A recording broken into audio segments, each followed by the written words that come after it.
सुप्रभात। 9th class बच्चे, आपने लेसन पढ़ा प्रेमचंद के फटे जूते। अब इसके क्वेश्चन आंसर देखेंगे। हरिशंकर परसाई ने प्रेमचंद का जो शब्द चित्र हमारे सामने प्रस्तुत किया है, उससे प्रेमचंद के व्यक्तित्व की कौन कौन सी विशेषताएं उभर कर आती हैं। उनकी विशेषताएं देखेंगे। सहज, सरल और लापरवाह थे, यानी वे बनावट में विश्वास नहीं करते थे। कष्ट सहन करने वाले थे, जीवन भर उन्होंने कष्टों को भोगा है। संघर्षशील थे। प्रेमचंद समाज की रूढ़िवादियों एवं अंधविश्वासों से टक्कर लेते रहे हैं।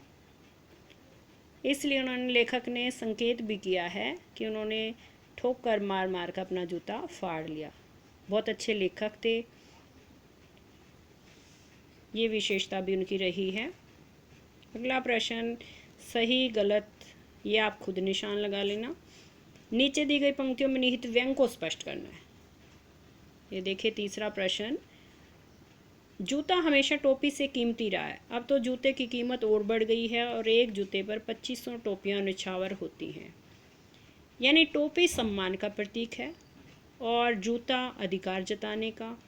जीवन की विडंबना यह है कि जिस जूते का स्थान पाँव में नीचे है, उसे ही अधिक महत्व दिया जा रहा है।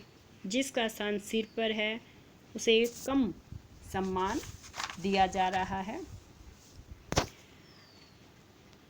जूता अर्थात धन एवं शक्ति हमेशा से भारी रहा है, उसे टोपी से ज़्यादा सम्मान मिलता रहा है और गुणी लोग भी धनवानों पर न्यौछावर होते हुए दिखाई देते हैं। अगला प्रश्न है, तुम पर्दे का महत्व ही नहीं जानते, हम पर्दे पर कुर्बान हो रहे हैं। वर्तमान समय में पर्दा रखना यानी दुराव या छिपाव रखना आवश्यक हो गया है। हम जैसे सामान्य लोग इस पर अपनी जान छिड़कते हैं, पर शायद प्रेमचंद इसका महत्व नहीं समझते थे। वे जैसे थे वैसे ही दिखाई देते थे, उनके जीवन में कोई दुराव छिपाव नहीं था। अगला है, जिसे तुम घृणित समझते हो उसकी तरफ हाथ की नहीं पाँव की उंगली से इशारा करते हो। प्रेमचंद जिस भी वस्तु या व्यक्ति को घृणा के योग्य मानते थे, उसकी तरफ वे पाँव की उंगली से इशारा करते थे, हाथ की उंगली से नहीं।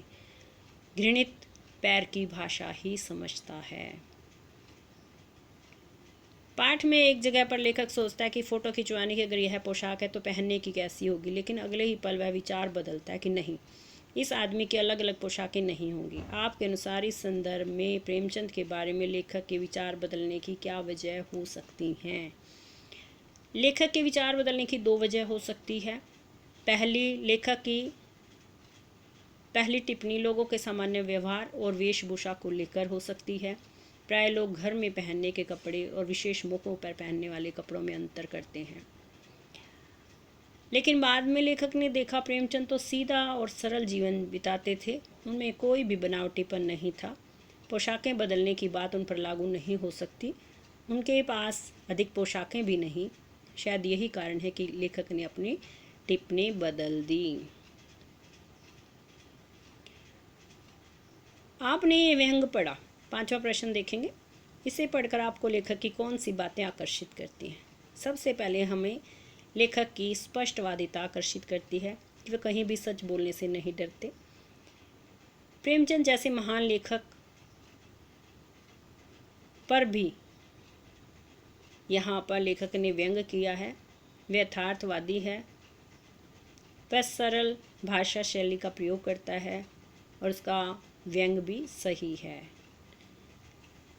इसको आप दोनों तरह से लिख सकते हैं। एक तो ये लेखक की कौन सी बातें, दूसरा आप प्रेमचंद के बारे में भी लिख सकते हैं कि कैसे वह सरल और सीधे थे, उनके जीवन में कोई बनावटीपन नहीं था, जो थे वही दिखाते थे और यथार्थवादी व्यक्ति थे।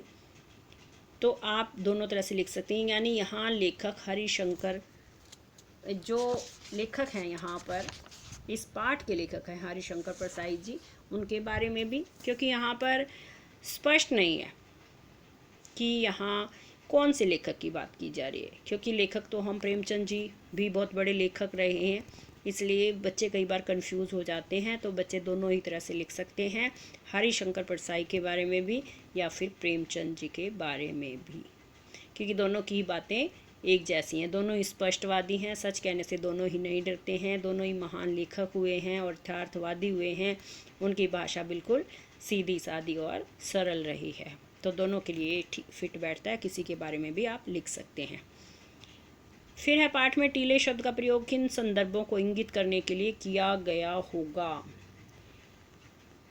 पाठ में टीले शब्द का प्रयोग ताकतवर या विरोधी लोगों के लिए, या जीवन में आने वाली कठिनाइयों के लिए, या शोषक वर्ग के लिए, इन सब को इंगित करने के लिए इसका प्रयोग किया गया होगा।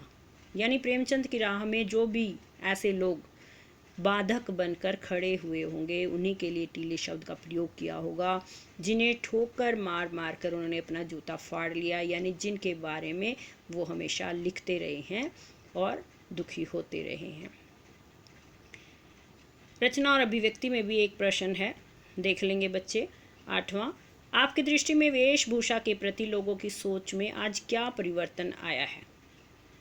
हमारे दृष्टि में आजकल लोगों में वेशभूषा के प्रति काफ़ी चेतना आ गई है। अब लोगों की वेशभूषा में पहले जैसी सादगी नहीं रह गई है। घर से बाहर निकलते समय लोग वेशभूषा का पूरा ध्यान रखते हैं। वेशभूषा के कारण ही लोगों के व्यवहार में भी अंतर आ जाता है। दूसरों को प्रभावित करने के लिए भी अच्छी वेशभूषा का प्रयोग किया जाता है। बड़ी उम्र के लोग भी अपनी वेशभूषा के प्रति विशेष सचेष्ट यानी ध्यान रखते हुए नज़र आते हैं, और स्कूल कॉलेज के विद्यार्थी अपनी वेशभूषा से एक दूसरे से अलग दिखाई देना चाहते हैं। आजकल वेशभूषा का संबंध फैशन से है, यानी समाज में आजकल वेशभूषा के प्रति काफ़ी परिवर्तन आ गया है। ये बच्चे ये प्रश्न याद करेंगे। कल मैं आपको इन प्रश्नों के उत्तर लिखित में भी भेज दूंगी, बच्चे इन्हें लिखेंगे और याद करेंगे।